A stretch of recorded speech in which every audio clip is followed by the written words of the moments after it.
All right. Hey, thanks for joining us tonight. This is yourlocalnote.com. I'm RJ. We got Mike behind the scenes here, making sure everything looks good. We are streaming. This is our second time. We actually did this last week. This is our second time that we are streaming live our podcast. Normally, we just pre-record them, edit it, and then put it on our site. Now, what we're doing is we're streaming it live. We will then edit it later on. It will definitely be up on our site for a week in a couple of weeks. But what we're doing now is giving an opportunity to show you what goes on behind the scenes. So we're going to be hanging out with the Williamsboy tonight, and we're going to be talking about what he's been doing.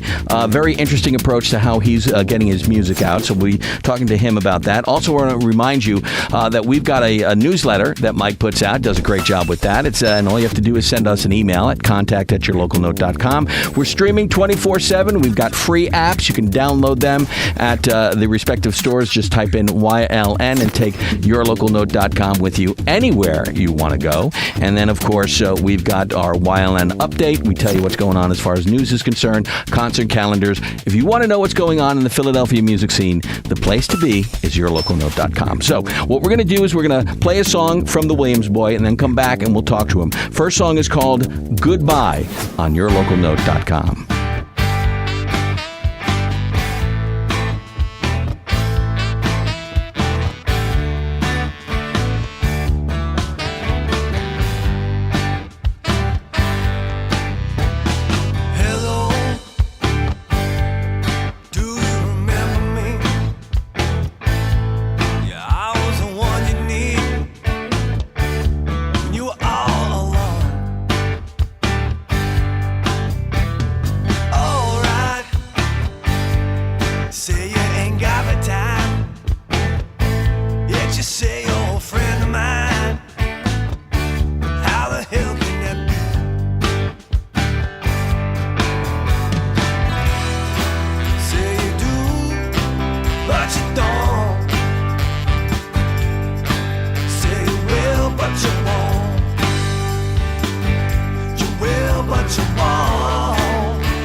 The song is called Goodbye, and it's by the Williamsboy, and he's joining us tonight on yourlocalnote.com. It's a YLN Vidcast that we're doing, and we got the Williamsboy. How are you? I'm good. You Okay. Don't forget the camera over there, too, if you want to check that out, too. All right. Very cool. I can't help it. I'm a ham. Yeah, a little bit. How are you? I'm good. It's been a couple years since we've talked to you. Yes, it has been. I really appreciate you having me back, too, man. But you're pretty busy. Yeah, I've been getting busy in more ways than one. Okay. I'm just kidding. Yeah, okay. Why don't you quickly give us a little background, how you came up with the name The Williamsboy, for people who may be watching this for the first time? Very simple. I have an older brother and a younger brother, and raised by a single mom, and we were little heathens, whatever the heck you call them. Hellions is good. Yeah, we'll use that word. And anything that went wrong in the town got blamed on the Williamsboy. So, okay. Even if it wasn't our fault. There you go. So you're using your past to help you with your future and present. It keeps me grounded, to be honest with you. So very nice. All right, let's talk about the song Goodbye. Yes. What is that song about? That song is a botched relationship. It's about a person in my life who said they would be there and they wouldn't. Everyone has them in their lives. It's basically just a song about a relationship gone south. Okay. I was really lucky. I had Joe Grillo, a Trenton musician, great on the sax. Right. He was on that tune. He rips up. He's amazing. Also joined by my buddy Fred and Steve Essinger and Fred Nahaus, drums and bass. And it was recorded with Bob Bowling at Bob Bowling Audio. Okay. So it's a good tune. It's a fun tune. I've always wanted to have a nice saxophone track for that song in particular, and I think he nailed it. Okay, very good. When you're writing songs, a lot of your songs are based on your personal experiences. Yeah, I'd say probably 99%. Well, 89%. 89, not 99. 89.999. Okay. If we're gonna get technical. Okay. But most of them are. Yeah. Okay, so it's life experience, and you go from there. Now, you have you put out an EP a while back, and we had you in. We talked about that. But lately, what you've been doing is you're just churning out songs, just constantly going, left and right. I don't know if I've come into another one of my spells where I just keep writing and keep going. But I'm just gonna, every time I get a song done and mastered, I'm shooting it out, and like I mentioned to you before, the website, I don't have the funds to keep it going. Okay. So so you're just going to use your Facebook page? I'm going to use my Facebook page and Twitter and all that stuff, and just let people know when it's out there. And if they want, they can get it. And you can download it off the Facebook page. Yeah, they'll be able to, I'll have to figure out how that really works, because my website was perfect because I just sent out an email and let people know I gave them a free song every month. Right. Yeah. It was I saw that. It was easy. But now that that's gone, I'll just be able to. I just send updates and stuff, and if anyone wants them, I think I'm going to transition more to that Bandcamp site. Okay. I see a lot of artists are doing that now. Yep. And I think it's Williamsboyco.bandcamp. Williamsboy Co. Yeah, because that was when I had my band was really together, and I was going that route. But yeah, that's where I'll mostly have this stuff. You guys will probably get it before anyone else does. Okay. You know what I mean? That's how I've been doing it lately. All right. And then, maybe one day down the road when I have the funds to put a CD together, that'll happen, Right. Now, the last time we spoke, you were contemplating dropping the Williamsboy. Yeah, I was transitioning into country. Right. Going as my nickname, Billy Williams. It was a fun ride. It was just, I don't know if I just wasn't able to handle it, I think, mentally, with everything that was going on, the transition. It was real stuff. I was working with Grammy producers, this guy, Mark Prentice, who recorded Vince Gill, Johnny Cash. Right. I recorded with Charlie Morgan, who was a famous drummer. He drummed with Elton John. Pete Finney played pedal steel for Trisha Yearwood.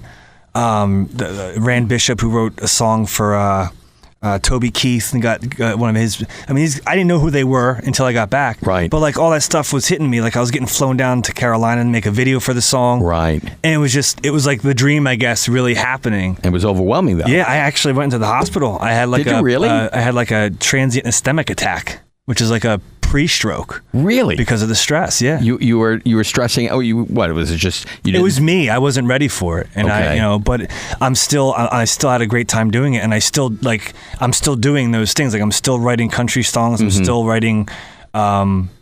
Everything really. I haven't stopped. So I guess the amount of pressure to perform and to come up with songs, that really was a little bit more than you were anticipating? It wasn't so much the pressure of the songwriting, it was the pressure of what could be. Really? I was more afraid of having my dreams come true. Then okay, I don't think you need to be talking to us. I think a doctor is. I'm going to owe you for this therapy session. I wasn't ready, Doc. Damn it, Jim. I'm a songwriter, not a famous man. So you found it overwhelming, and it affected your whole life. It did, literally, yeah. I mean, I quit smoking out of it, which is nice. Yeah, that's a good thing. I definitely stopped. Haven't smoked in a long time. Okay, so that's a good thing. Yeah, I wanted to, be there for my kids, basically. Because you have to do a lot of traveling down to Nashville. If you're going to do country, you've got to be there. Yeah, you do. Yeah, and a lot of people don't realize that. Yeah, that's the... I mean, you can be a great singer-songwriter stuff, but if you do not live there, you don't have the street cred. It's all about street cred. I mean, what I'm saying? I just did the shocker. Sorry about that. Thanks. But yeah, you can do rock anywhere. You can do other formats anywhere. But if you're going to do country, if you're not in Nashville, it's not going to happen. Right. So that I can see how that being stressful. Yeah. I've basically come full circle. Like I started music in my bedroom, and it made me feel great. Mm-hmm. And I had the dreams, I had the hopes, I had the aspirations. It's not like I'm ever going to give up on that. I think that'll always be a part of me. Sure. But I found the happiness again of just playing for me again. You know what I mean? That's where I lost track. Okay. Trying to be something else entirely, to either make something out of myself for other people to like or whatever like that. And I found the happiness again, Okay. And I feel I'm finally happy again. Do you feel you got a lot of because we see this a lot with songwriters, that when they go through a tough time, that's when they write their best music? And it might be the case because lately I've been on a tear. Okay. Like I think once I hit that epiphany that, this is who I am finally, 36 years later. Mm-hmm. I mean, I've been writing my own songs for almost over 20 years. Okay. And it's just been a constant progression, and I still have boxes of tapes from when in high school, talking about, the girl hurt my feelings, and I'm so down, I want to leave town, don't got a car, in that voice too, actually. I'm glad the voice changed. Yes, me too. So, but yeah, I mean, it's a constant, evolution of it, and where I'm at now, it's such a better place. So a lot of good can come out of that experience. Yeah, and I wouldn't change it for the world. I still have great connections. Okay. I'm still friends with all the people. I'm still working. A songwriter friend that I met during the whole thing, her name was Kathy. We still write together. We pitch songs, TVs, movies, and all that stuff. You know what I mean? If it goes, it goes great. If it doesn't, it doesn't change the fact that she's still a wonderful person, love her to death, and we're still working together. You know what I mean? Oh, so you're doing just more than just music for, playing and things like that. The thing is, like, I've reached the point where it's like you don't have to like pigeonhole yourself into one thing. Okay. And like you were mentioning earlier, how in the music business, they're not just going 360 deals. They're taking every piece of the pie they can get. Yes. The tentacles are out there. Yes. So, I mean, for any songwriters out there, do your due diligence and go in the back of the house, go publishing rights, go all that stuff first, and then work on your performance and get your book smarts down first, because that's where you're going to make your money and your royalties, and that's where you get your name in the game. Okay, very good. All right, let's move on to song number 2, and it's going to be a treat because you're going to play it live. Yes. And the song is called Dead Beyond the Day. So what we're going to do, we'll have you play it, and then we'll come back and talk about it, okay? Right, sure. We're hanging with the Williamsboy. This is yourlocalnote.com, as we have another YLN Vidcast, and we have the song Dead Beyond the Day on yourlocalnote.com. Dead beyond the day, sure the old maids are gonna moan, getting tired of their zip code.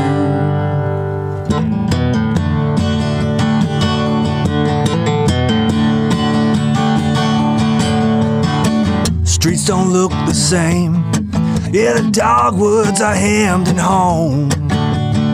They're paved over the Blue Devils field, and all the Friday night lights are gone. Black Cat, people still be coming out, drinking till their blues are gone. And they'll be dead beyond the day. Sure, the old maids are gonna moan, getting tired of their zip code.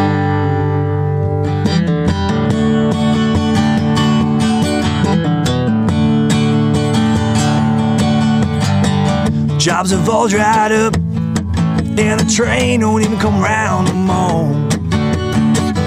And the town that I knew and loved is forced to be but a memory. Down at the Black Cat, people still be coming out, rocking that juke until dawn. Yeah, down at the Black Cat, people still be coming out, drinking till their blues are gone. And they'll be dead beyond the day. Sure, the old maids are gonna moan, getting tired of their zip code.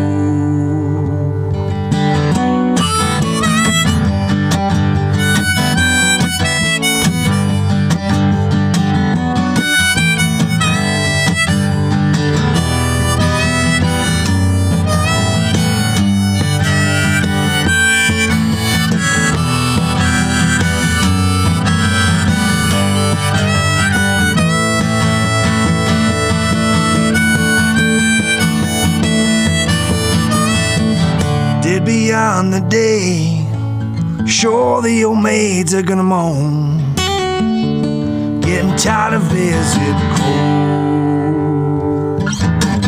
Dead beyond the day, sure, the old maids are gonna moan, getting tired of their zip code. Getting tired of their zip code. Getting tired of their zip code.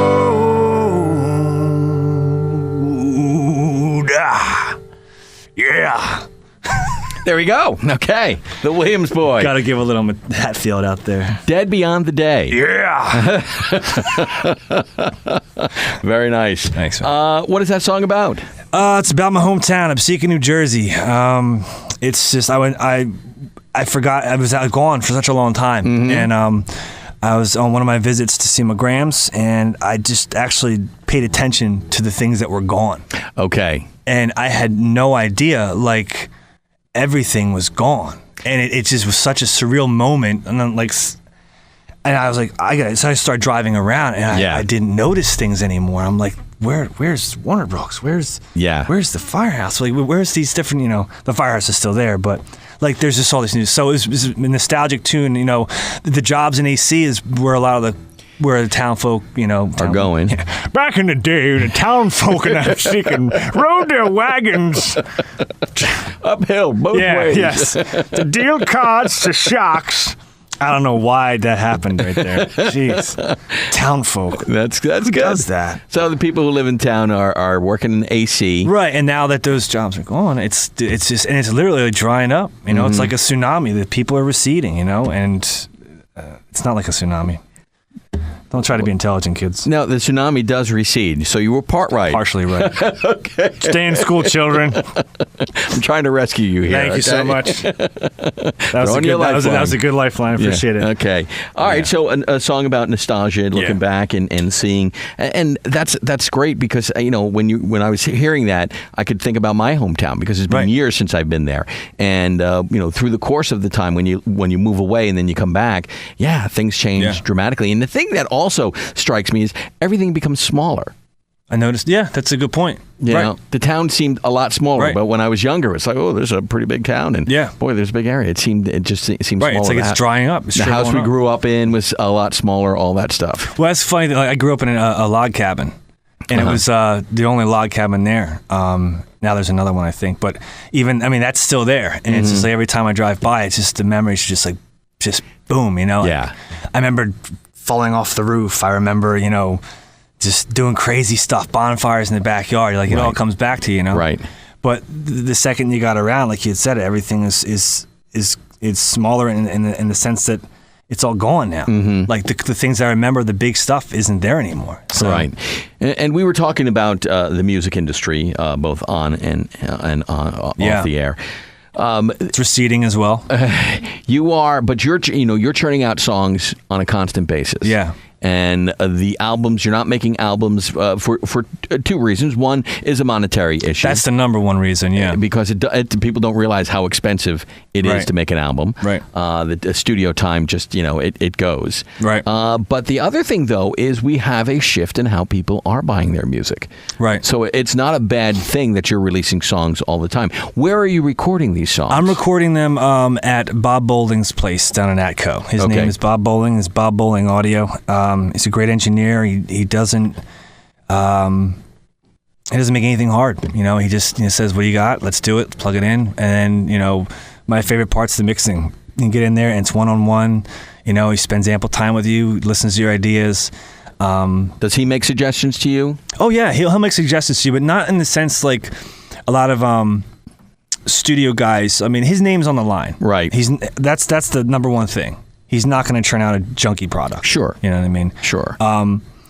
But he also doesn't have a certain sound he's going for. Okay. Like in New York, in studios in New York that I've been at before, and out in West PA and stuff, and even in some in New Jersey, their producers have a reputation. Okay. And their reputation has a certain style. Right. Almost like, Phil Spector's known for one thing, walls of sound. Walls of sound, right. Everyone knows that, so not everyone. Well, I'm not trying to be mean. You know what I mean? Like everyone. Walls of sound and shooting people. Exactly. Okay.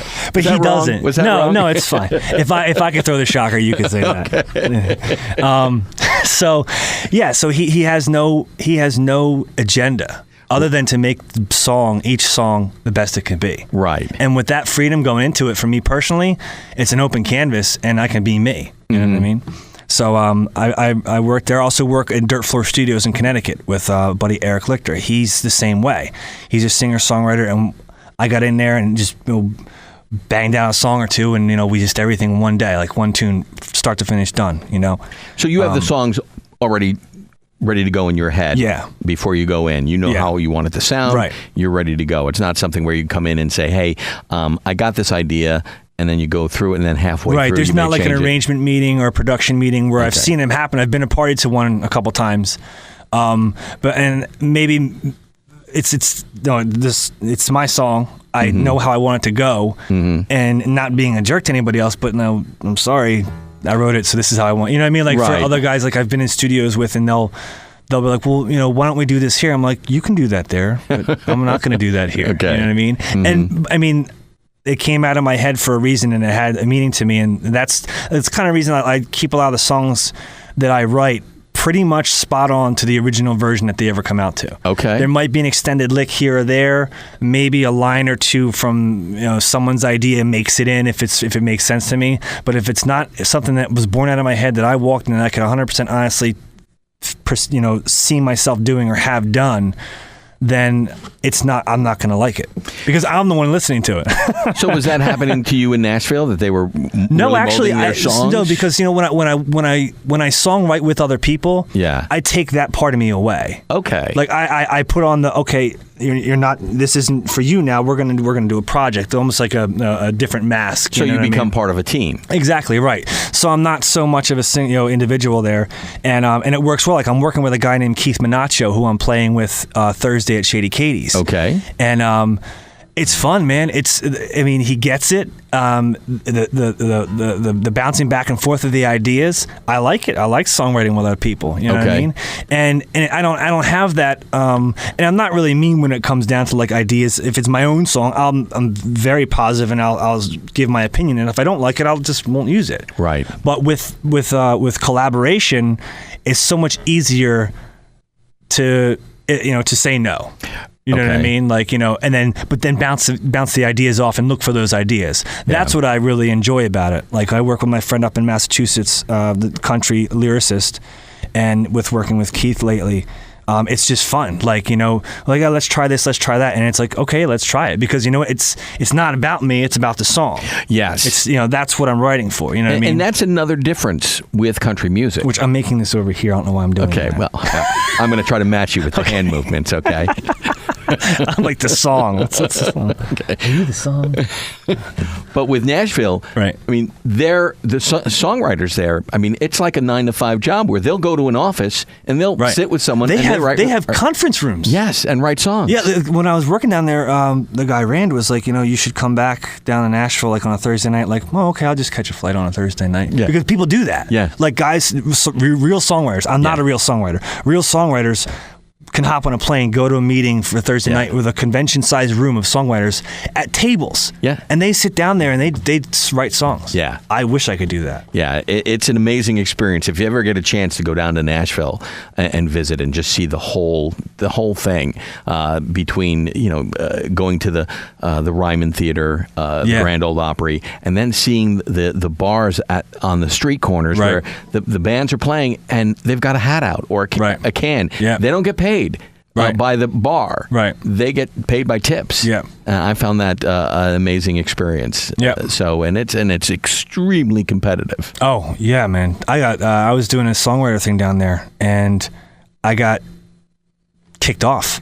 Did you? Yeah, because over in Jersey, it's all about cover bands. They love their cover bands. You know, original music. There's only a couple of places that are really now really getting into the original covers, original music scene. Sure.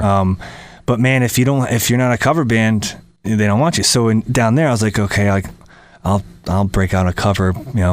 This guy was probably like 60 or 70 years old. Comes across the bar. I was like, boy, what are you doing? You can't play that right down here. And he gave me a whole spiel, like, ASCAP, we're on Music Row. Right. You can't do that down here. Right. Like it's all original. And I was like, oh, great. I wish I would have known that because then I would have had more time to play. Right. But at that point, never lead off with a cover in Nashville.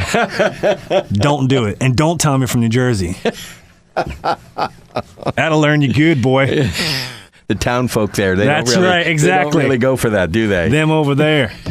No, but I mean, they're great people, though. I mean, after he kicked me out, they were nice. He bought me a beer. Yeah, he was nice, and we talked. And the next day, he had me on. He's like, I'm like, I won't. He's like, all right. He gave me a hat. It was nice. Okay. So they're good people. So it was a good experience for you. Yeah, I mean, and you know what? Even if I have a bad experience, it's a good experience. You learn from it. Right. Yeah. I mean, I constantly do that.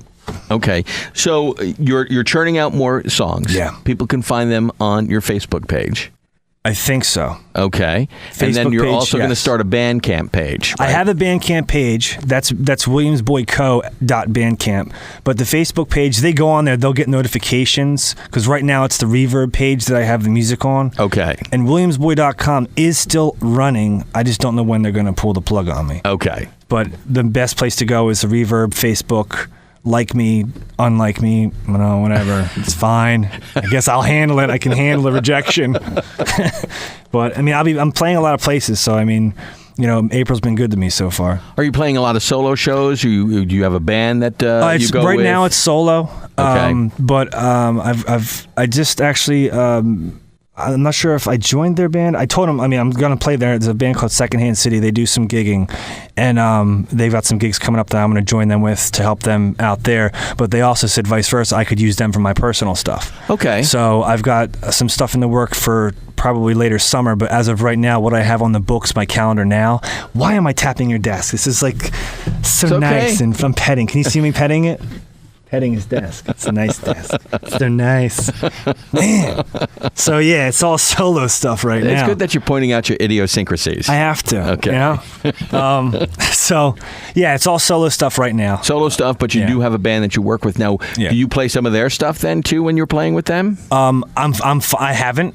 But if they bring that up to me, I have no problem doing so. Okay. Yeah. But I mean, if it's a Williamsboy gig, then they're going to play your stuff. Right. Yeah. But if they just need someone to sing and play, I think I'll be helping them out with like rhythm and backing vocals and keys because I'm like a multi-instrumentalist. Okay. So I'll be bouncing around, filling in the holes for songs that they need. Okay. Which is fine because I love doing that. Okay. I've never got a chance to do that on stage. I was going to say you've never been in a band; it's always been solo, correct? I've been in a bunch of bands, but not like anyone you would know. Okay.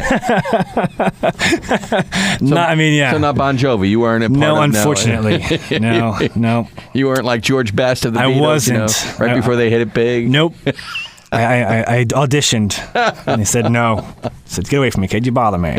Very Scram. Nice. Okay. But All right, so you're going to be out a lot. It seems like you're out more than you had been before. Yeah, well, typically what happens to me personally, like during the winter months, I hibernate. Okay. Like it's almost like I turn recluse, and that's when I do my writing. Okay. I take in all the things that have happened from spring until winter, Mm-hmm. and I lick my wounds, and I pity myself, and I drink, and I have a heart-to-heart.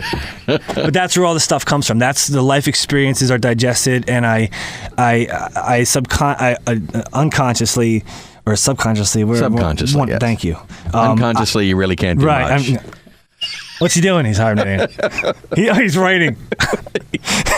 But yeah, that's when I take it all in and I regurgitate it and I throw it out, and I just, my style of songwriting, I just go ahead and the thoughts come out, and if it sounds good, I keep it. If it doesn't, I throw it away. Okay. Stuff like that. Let's play the next song. Okay.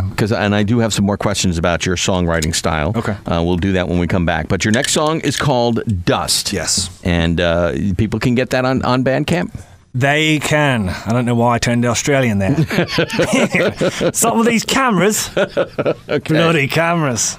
We're hanging with the Williamsboy. He's from South Jersey. Maybe that explains it. It's the water. Yes. The song is called Dust, and this is yourlocalnote.com.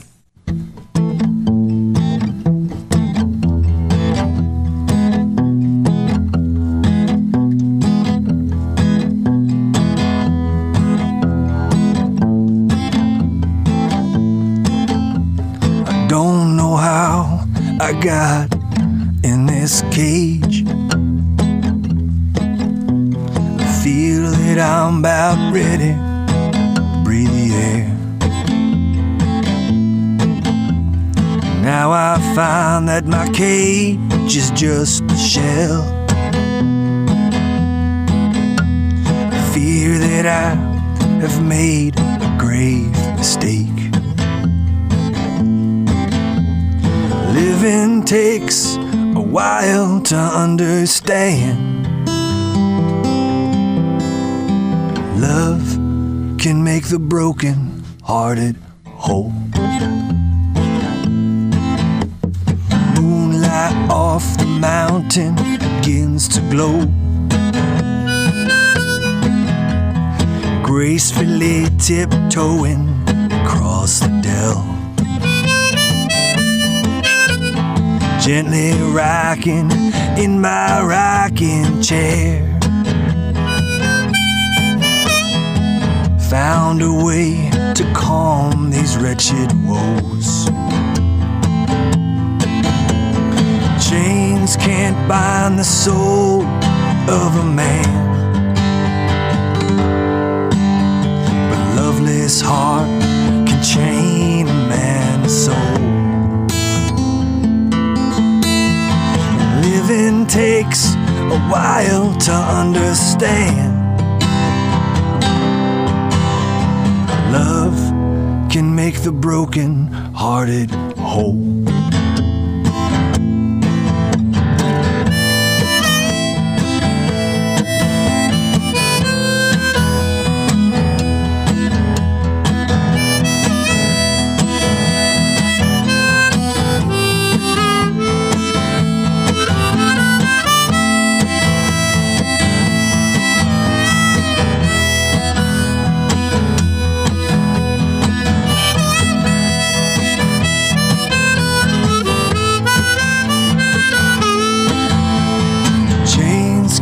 Bind the soul of a man.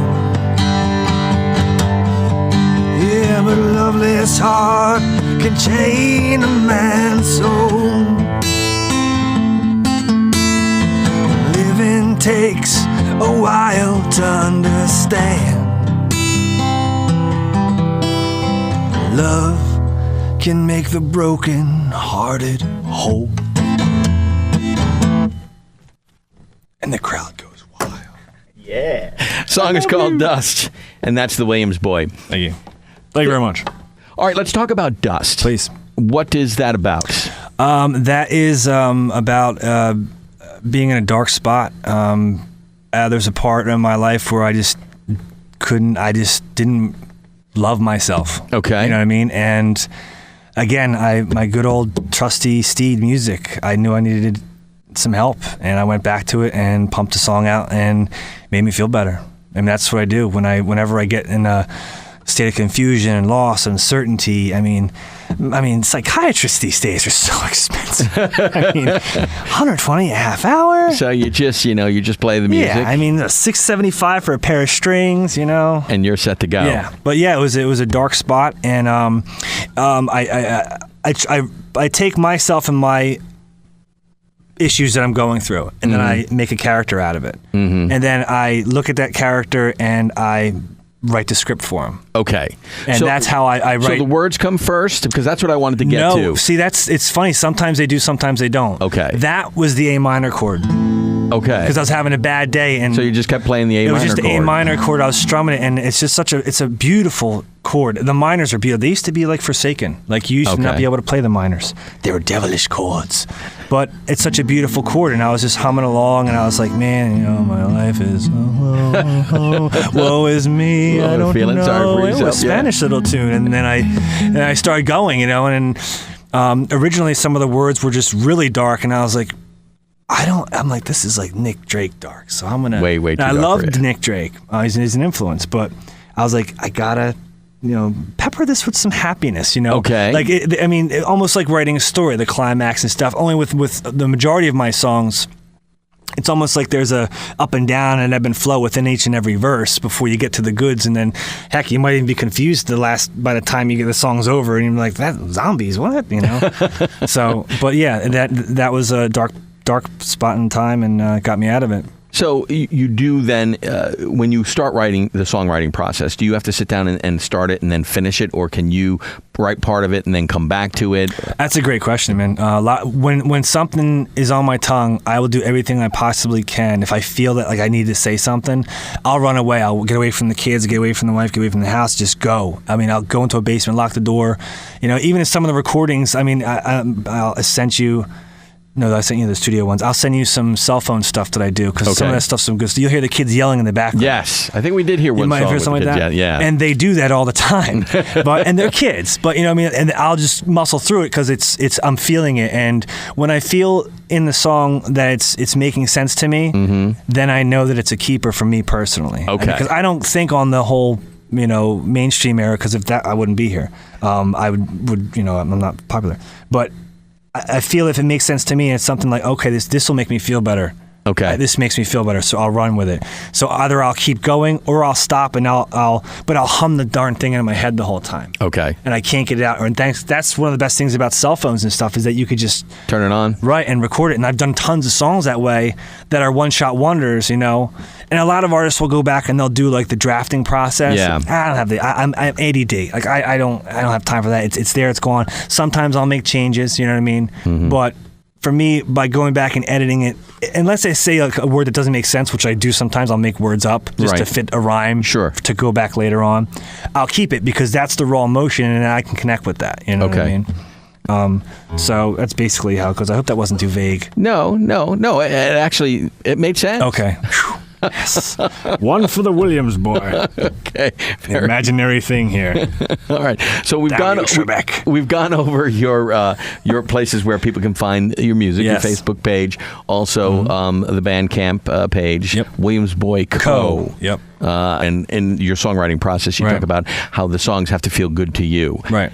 When you're out playing, do you get the same response from other people that are watching? When I play Dust, people hang themselves. Don't come to that show.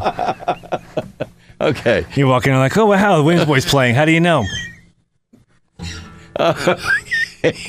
Very nice. Okay. Shocker. Yeah. Sorry. We can always count on you to be serious. Yes. You're just way too serious about things. See, that's the problem. I'm not. Like I take myself seriously to the degree that I need to. But do you listen to? Fans obviously have to come to you and say, "Hey, I like this." Right? Yeah. And that's the part that I really enjoy. Like people who know me, like you guys obviously know I'm a goofball, but you know that what I'm saying is honest. Right. There's no sugarcoating it. And there are times it shows. For instance, there's one song. I used to live in Philadelphia. My house burnt down. It was a tragic event. And I got out with my life and my other friends, but two of our other friends didn't make it. Oh, wow. But I was at a show in Connecticut, and I played that song on the guitar because my guitar survived. The house burned, everything was gone. The neck of my bass exploded. The rod was there. Computers melted. Everything. But your guitar survived? The roof collapsed. It wasn't this guitar. It was my Yamaha. The roof collapsed, and the next day after we were in a hospital, smoke inhalation stuff. They let us go back to find stuff. I moved away the roof, and the guitar was there. It was smoking. I picked it up, and it was in key. It was in tune. Now it doesn't stay in tune, but then it was. But there's a lady at a show up in Connecticut who she listened, and she was listening the whole time, and she had the same thing happen to her. Like, she survived the fire, and the only thing that survived was an angel, porcelain piece of an angel that was her grandmother's that was on the mantle. Wow. Like, everything in the house was gone except for that piece. Yeah. And that connection is priceless. Right. Like, that person got it. Mm-hmm. You know what I mean? And there are people at shows that come up to me and be like, and that right there is the reason it really, it can bring you to tears. You know what I mean? Right. So. But it keeps you going too. When you get nice people respond like that. Like they listen, like you guys, you listen, you care. Like people are out there that still listen and care. You know what I mean? And when you make that connection to those people, it's all worth it. You know what I mean? Okay, very good. So we're gonna have a big hug. We're gonna have a group hug. No, I'm not a hugger. I got my personal space. Okay. The only person allowed in my personal space is my wife. That's it. I'm one of those guys. Okay. But so now that we're being truthful. No, it's fine. It's all good. But so it's definitely worth it still with people getting it, Okay. You're going to keep churning out the songs like you're doing it? When it comes to you, you'll record it, you'll get it out there, you're doing your videos on the phone, getting that stuff out there. Yep. You'll send it to us so we can get it out there for you? Yes, I will. I appreciate it, yeah. Absolutely. Okay, excellent. All right, very good. Appreciate you coming out. Thank you for having me. The Williamsboy. Thank you. Thank you. And thank you, too.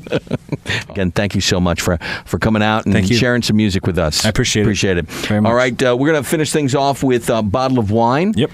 And is that self-explanatory? It pretty much is. Were you drinking a bottle of wine when you wrote this song? Beer. Yeah. And you decided to write about a bottle of wine. Yeah. Why am I not surprised at that? I gotta be, cool. Okay. That was horrible. Where's my acting coach? No, it was just quit. I just bottle of wine sounded better. Basically, that's it. I mean, that's what came out first because I think at the time I was drinking a can of beer, so I couldn't say can of beer. Yeah. Bottle of wine was nicer. Sounds classier too. Yeah. I mean, I got to cater to all the ages and classifications. Sure. But yeah, it was. Again, it's an addiction song. I was drinking too much at the time, and I'm like, man. When you've been drinking too much, you gotta stop. Okay. So, and it's a lot of the stuff that I'll do is it's a reminder. Like I'll put it on there and I'll listen to it. And I'm like, all right, there you go. Don't do that now. All right, don't do that now. It's okay to feel this way. You know what I mean? It's almost like a self-help thing. Okay. I'm my own Tony Robbins. Even got chiclets. All right, very good. Thank you again so much. We appreciate you coming out. You. We're going to wrap it up with a bottle of wine with the Williamsboy here on yourlocalnote.com. Appreciate you checking us out. Thanks, guys.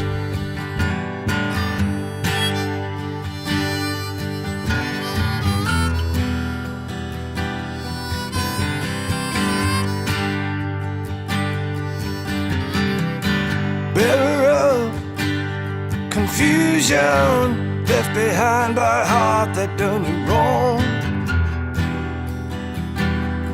so damn long. You've had enough of tasting desperate.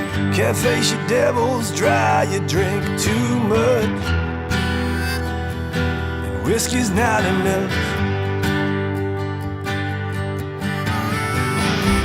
The echoes of poets that made love to your mind won't be found in a bottle of wine. Dust it off, the night is over. How to walk on the street, straight and narrow, when you want to drink more.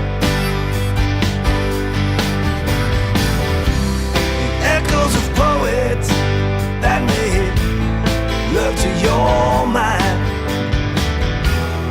won't be found in a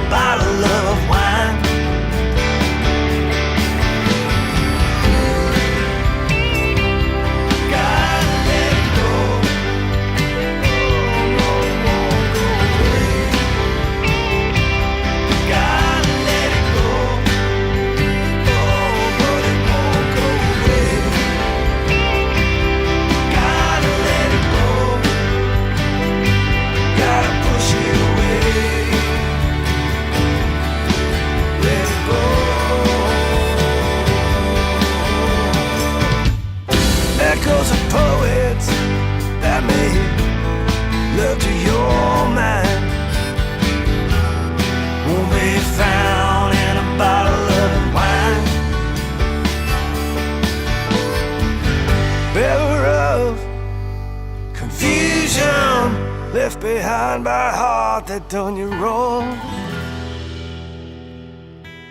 It's time to move on.